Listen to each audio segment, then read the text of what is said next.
Everyone, state lawmakers are set to burn the midnight oil as they push to wrap things up and head home for the summer.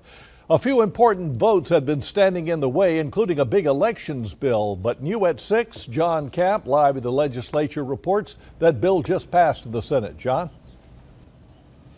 Yeah, it passed in the Senate. Now it is on to the House, Larry. As you know, Republicans in this state have been trying for a couple of years, actually quite a bit longer, to shore up elections in North Carolina.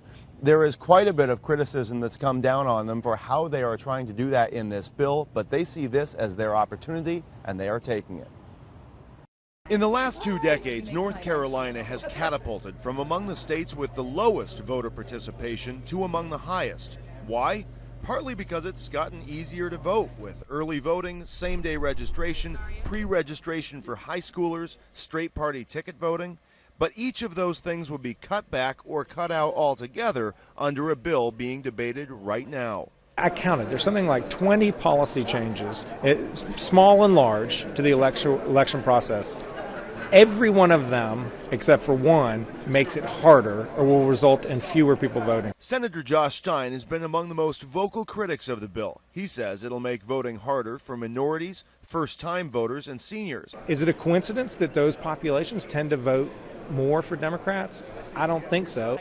But one of the bill's architects, Republican Senator Bob Rucho, says it won't make it harder to vote. In fact, he says a provision to open more early voting sites, albeit for 7 fewer days, will make it easier.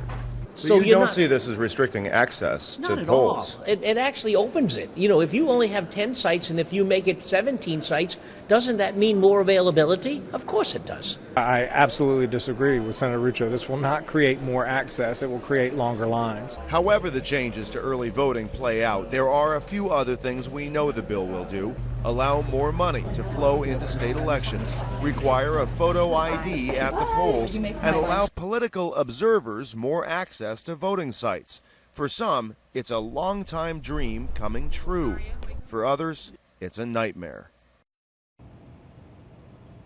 Now, none of this is happening in a vacuum. In fact, just today, U.S. Attorney General Eric Holder said he was going to do whatever he could to go after states that pass laws or try to pass laws just like this one. In addition to that, other groups in state have threatened lawsuits. So whatever happens tonight with this bill, and whether the governor gets it on his desk and signs it, Larry, it looks quite a bit like we are going to be covering this story for a long time. Certainly appears that way. John Camp, thanks for that.